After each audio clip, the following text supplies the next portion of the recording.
Halo murid-murid, kita berjumpa lagi. Cikgu Doni berharap Anda semua berada dalam keadaan sehat walafiat, gembira, kekalkan kesehatan yang baik bersama ahli keluarga yang tersayang.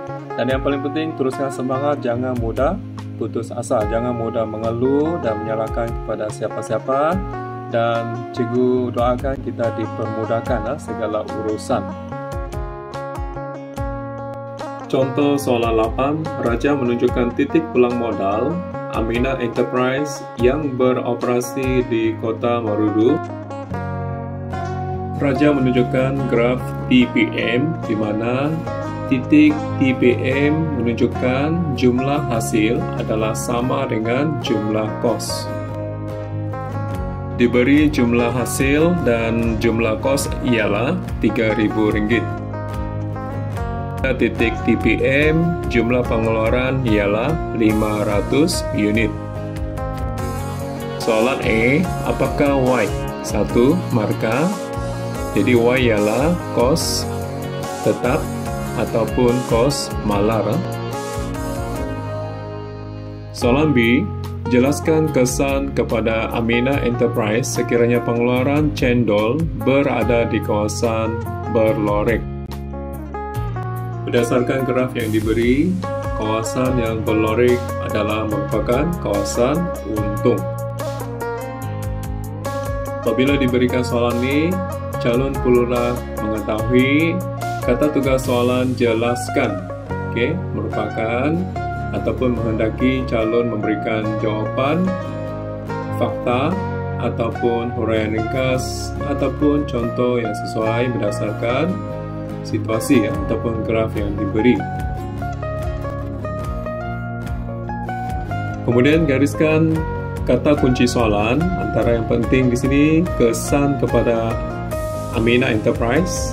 Kemudian kita gariskan pengeluaran cendol dan seterusnya kawasan berlorek Dan diberikan markah 4 markah. Jadi calon kena memberikan sekurang-kurangnya ada 4 fakta. 4 fakta ini mewakili 4 markah. Baiklah, yang pertama, calon boleh memberikan jawaban kawasan berlorek merupakan kawasan yang memperolehi untung.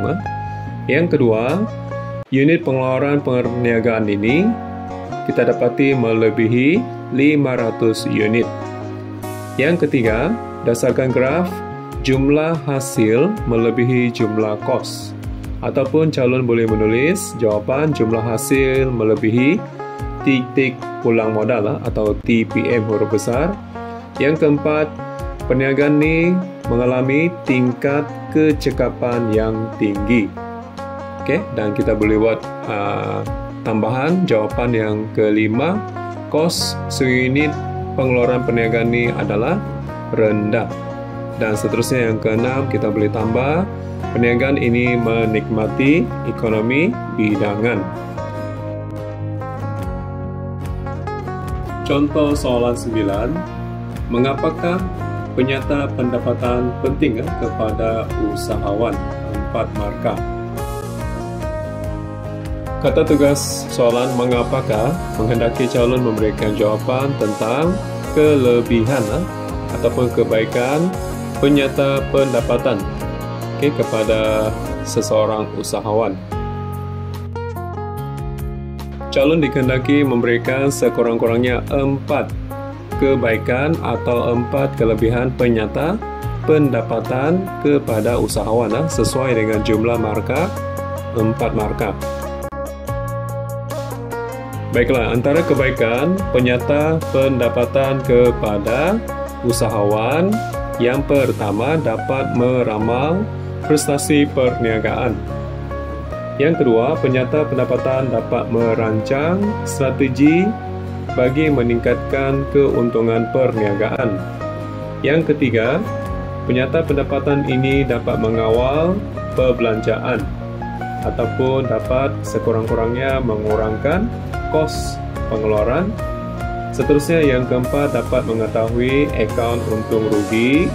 Yang kelima, perniagaan dapat membuat tindakan susulan ataupun mungkin berdasarkan penyata pendapatan yang memperolehi keuntungan.